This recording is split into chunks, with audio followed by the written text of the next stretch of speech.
Hello, everyone, and welcome to All Things Politics. Let's get right to it. The Epstein Files. This is part two of a two-part piece that we're doing on the Epstein Files. What's the worst in the Epstein Files? We think that there's a lot to behold or to be discovered and are revealed in the Epstein Files. What we're seeing now doesn't even scratch the surface. We think that there is so much more beneath the skin of this thing. Uh, to get back to what we were trying to express or show the people, inform the people of dealing with this situation with Jeffrey Epstein and the going ons with him and those involved with him. We're going to again include this clip by Subi Shop, the Subi Shop. Great piece. Let's get right to it.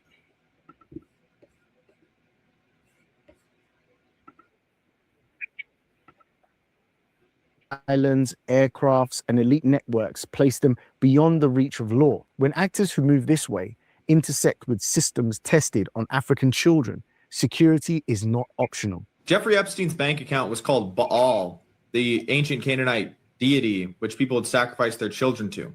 A victim's diary shows that she was impregnated multiple times and forced to give birth for Ghislaine and Epstein. Israel is mentioned twice as much as Donald Trump in the new documents. Now, I'd like to ask or pose a question. Why is this not in the news that Israel is in the Epstein files, allegedly more than the president of the United States, Donald Trump? What type of power do they wield over this whole process? Is it so great to where they can make sure that whatever is mentioned by them is only mentioned in bits and pieces? There seems to be, or there, I think, will come a point where there will only be so much released in terms of the Zionist state Israel's mentioned in the Epstein files. There's a reason for that, I believe. I think we allege that Israel hand may be fully encased around this whole thing. Here he is discussing with Roger Schank, a Jewish American academic and hedge fund worker, saying Jews create vast fortunes by manipulating markets and creating financial speculation and exploiting labor. He says, let the Goyim deal in the real world. In a discussion with the... And the Goyim, in case you don't know, are those who are not considered to be Israelis or Jews or Jewish, so-called Jewish people. A Goyim is that person who the Jewish people look down upon or consider to be less than the so-called Jewish person.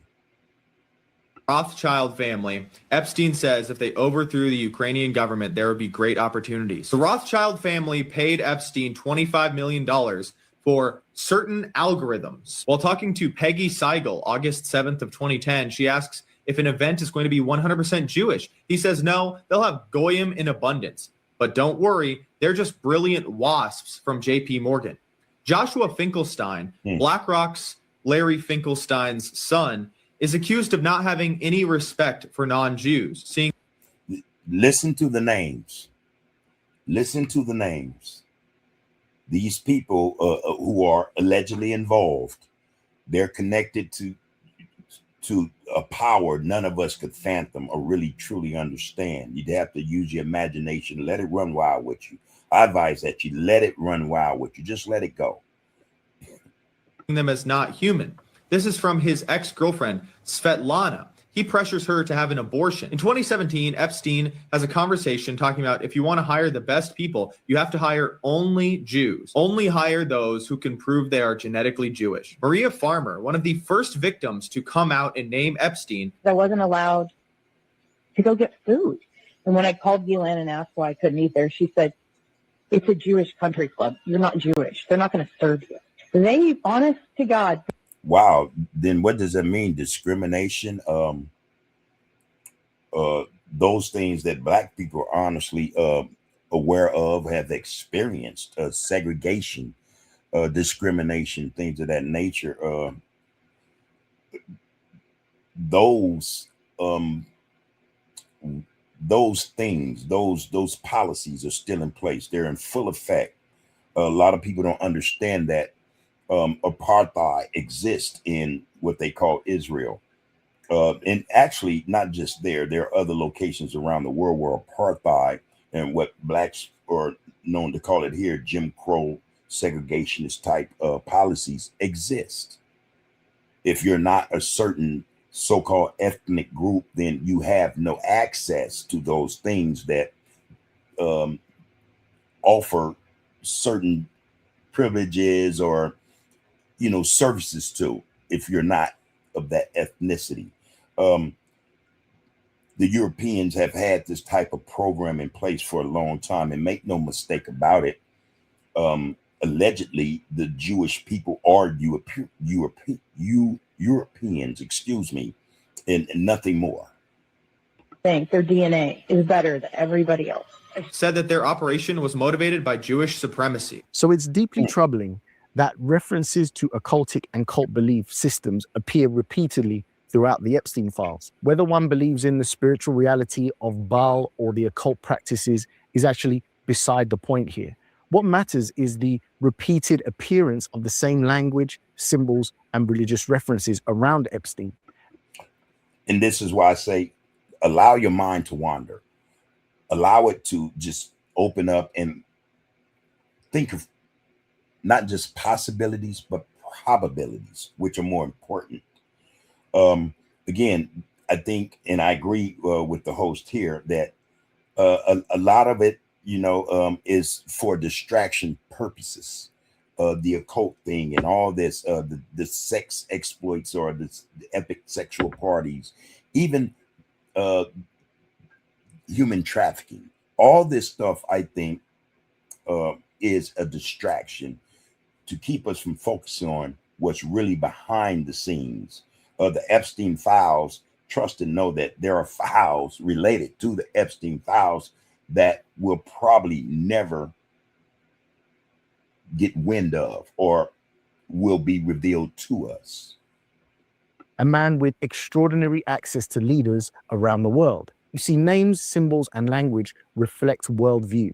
They reveal how people understand power and justify their behavior. In the same material, Epstein is described as using the term goyim. Historically, pay attention, people.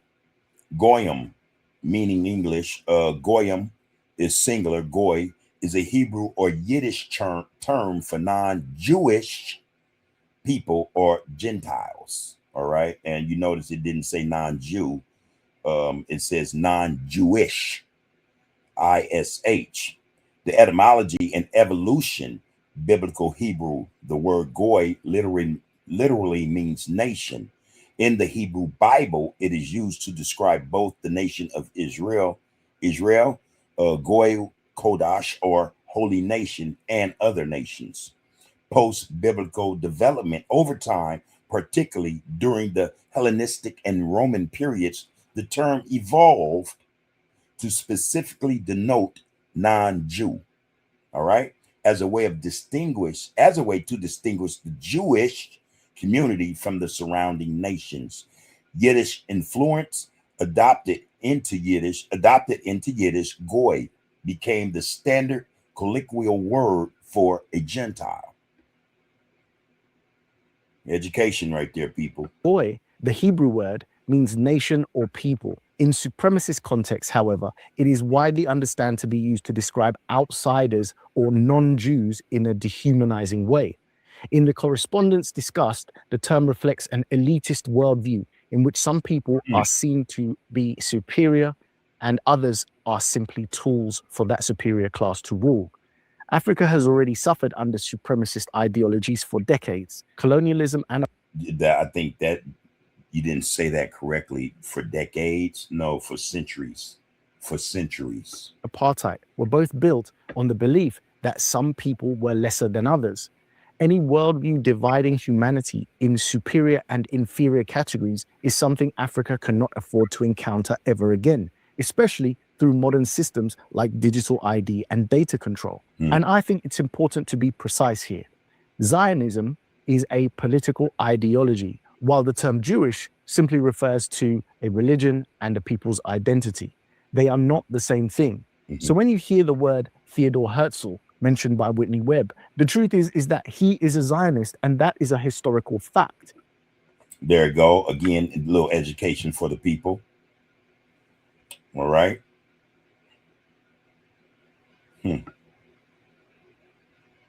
It's a founded modern political Zionism, or Theodor Herzl, was an Austrian-Hungarian journalist and playwright who founded modern political Zionism, advocating for a sovereign Jewish state to escape European anti-Semitism. Excuse me. But again, there's a lot to this, you guys. There's a lot of layers to this. Stating this does not mean all Jewish people share the same views, nor do I believe Jewish people as a whole support what many describe as the genocide of Palestinians. But what is... I beg to differ. I beg to differ. Were that the case, if the Jewish people did not support the annihilation or the alleged annihilation and genocide of the Palestinian people, they would rise up and by any means stop what's going on. For anyone to sit back and continue to allow what is taking place, or just as culpable, or they don't have a problem with it. They don't have a problem with it. Examined here is Zionism as an ideology and its outcomes. Zionism appears to justify politics resulting in the Palestinian displacement at a minimum. And one of its defining characteristics is its ability to supersede national loyalty, allowing individuals or groups to advance the interests of Israel or the Greater Israel Project across multiple countries and corporations. This helps explain why many in the United States increasingly question the scale of political, financial, and military support given to Israel. Lobby groups and committed Zionist networks can operate transnationally, influencing policy while prioritizing an external political agenda. Within all of this, many people who claim to be victims of Epstein and his associates have come forward with a view that Zionism, occultic practices, heinous crimes, and global power games are all intertwined, circulating within the same elite circles of control and manipulation. The cult of Baal, B-A-L. Yep. I know very little about it. My family masqueraded themselves as Jewish publicly, but behind closed doors, at Passover dinners, when I was drugged, would admit, we are Satanists. Did you hear that? She said that they are Satanists. Those who practice or participate in the cult of Baal are Satanists. And she allegedly she intertwines Baal with certain Jewish traditions. So she's saying, she's espousing that to a degree, Jews or Jewish people are Satanists. Now, what I can understand is the public has caught on to this, but they call them the Illuminati, who are illuminated to the cult of Baal. I also believe there are people who have talked about these outlandish, metaphysical, impossible experiences intentionally to derail conversations about the cults and their power in media and politics. I think the viewers would be very curious then about Jeffrey and what's your view on his role in the apparatus?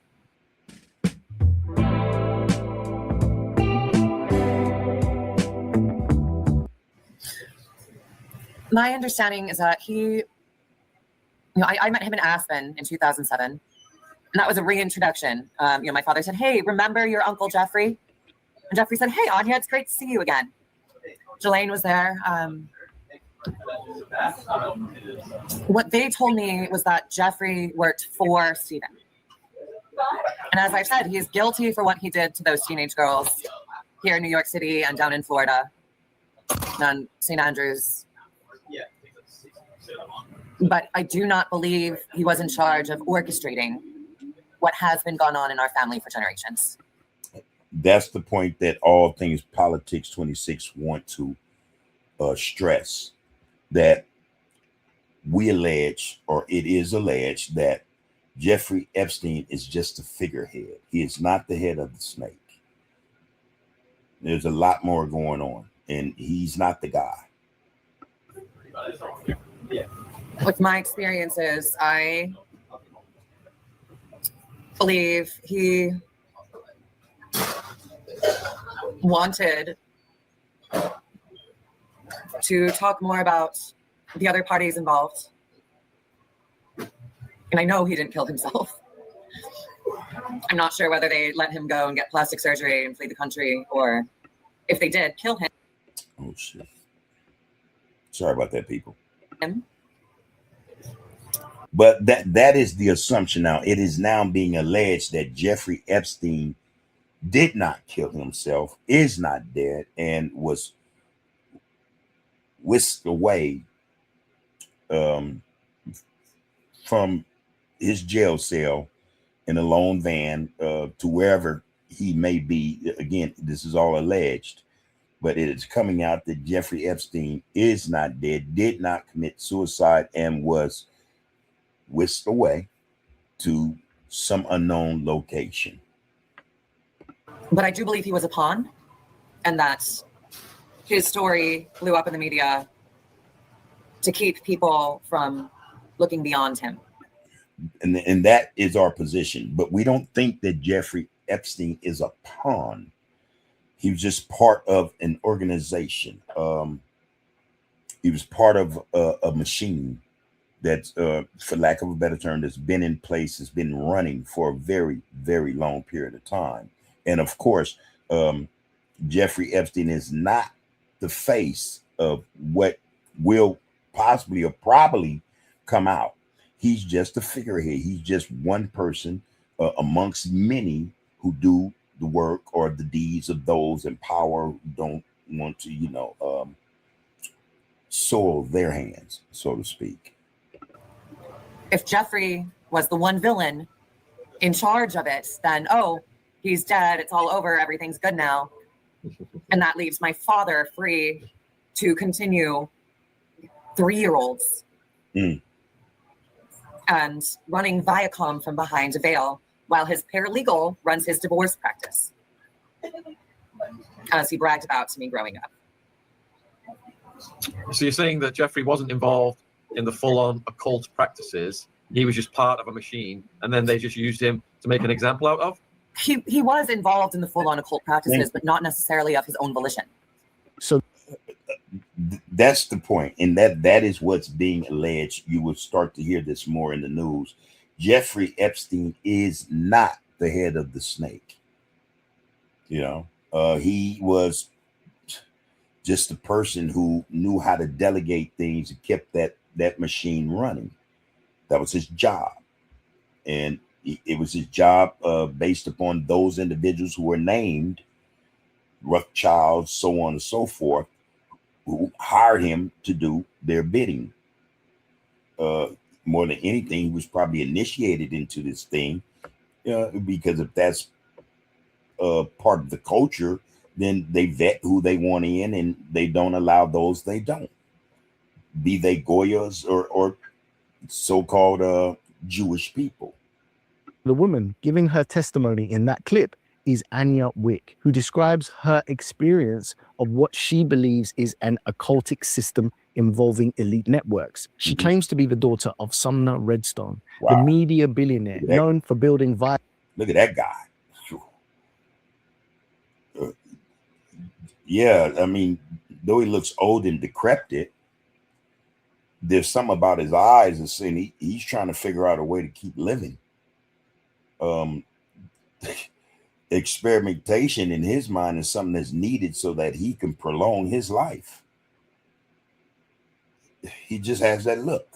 Viacom into one of the most powerful entertainment conglomerates in the world. She describes Epstein and Ghislaine Maxwell not as isolated individuals, but as participants within a broader system, taken together These sources suggest a system extending across the West, the Middle East, and into Africa. The next clip drives home just how far this might go beyond any individual or small circle of elites. You know, when the BBC News are making their main headline stories disgrace pictures of the former Andrew, that clearly that's not the real news, that they're throwing him under the bus. They're using that to distract from the bigger picture, which is this is not about individual creepy men. This is about depraved systems that run this world. And the media keep doing this. They zone in on the individual. It's about Epstein, creepy, pervy old guy. Again, we say this here on All Things Politics 26. What we're seeing is just a distraction. Jeffrey Epstein is, again, just the face. He's the face. He's not the head of the snake. He's just the face. He was utilized to do a certain task, to run a certain operation. But as far as we can tell, the media is involved in making sure that we are distracted, is making sure that we don't receive that information that could shed a brighter light on what's really going on. And again, we say it's bigger than the Epstein files. It's not just about creepy, pervy men. This is about systems that run this world. Epstein likely made his money from human trafficking and weapons trafficking. You can't do that on your own. He moved huge amounts of money between continents. You cannot do that without being backed by systems. Yeah, banks, the government, the CIA, the FBI, Mossad, Israel. So I want to invite you to a free trading and investing workshop right here in Woodland Hills that will... The darkest part of humanity that involves trafficking children is also connected to the system that make up the infrastructure that make up our everyday lives. So what we're potentially looking at here is a global system of elite control, something many people intuitively sense when confronted with inequality, oppression, war, and injustice. It is a system of finance, war, imperialism, surveillance, and governance. A system where ordinary people must participate, whether they like to or not. A quick... And that's not just the gist of it, but that is what a lot of us don't understand is the surface expression of what's going on. A lot of us don't understand that we are involved in a system. Well, we're told that we have freedom, that we have the ability or the wherewithal, the right to do as we please, no matter what that is. The reality is that's not the truth. We are being ran and controlled by a very powerful cabal or gathering of people who have been through families and generations upon generations running the world. This is the reality. And again, the media and those in control, those who run everything, are making sure that we stay encapsulated in that mindset that everything is all right, or we have the power or ability to be, say, do as we please, that no one runs us. And nothing could be further from the truth.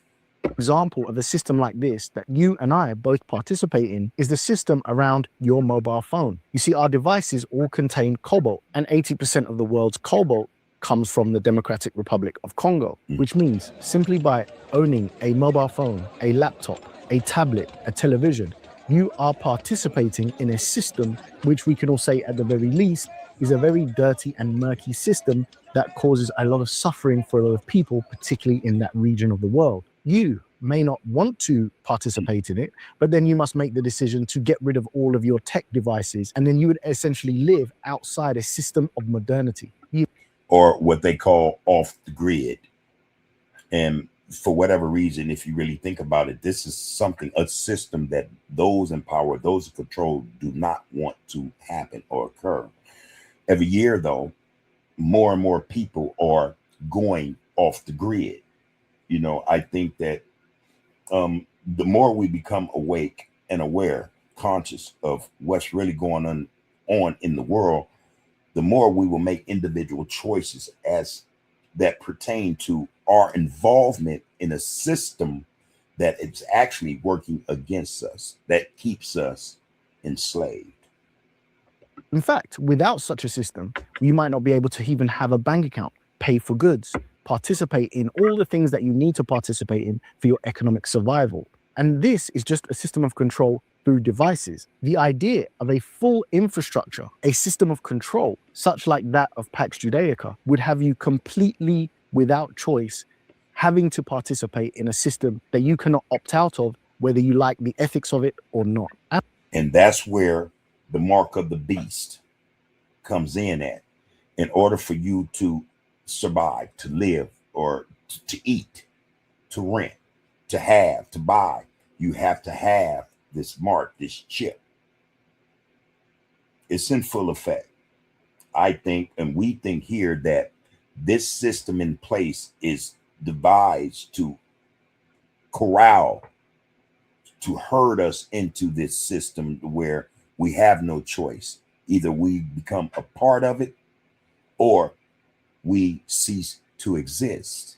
Everything is ran by the super powerful. What you eat, your water, your food, housing, like he just expressed or explained, all this is controlled by other people, not ourselves.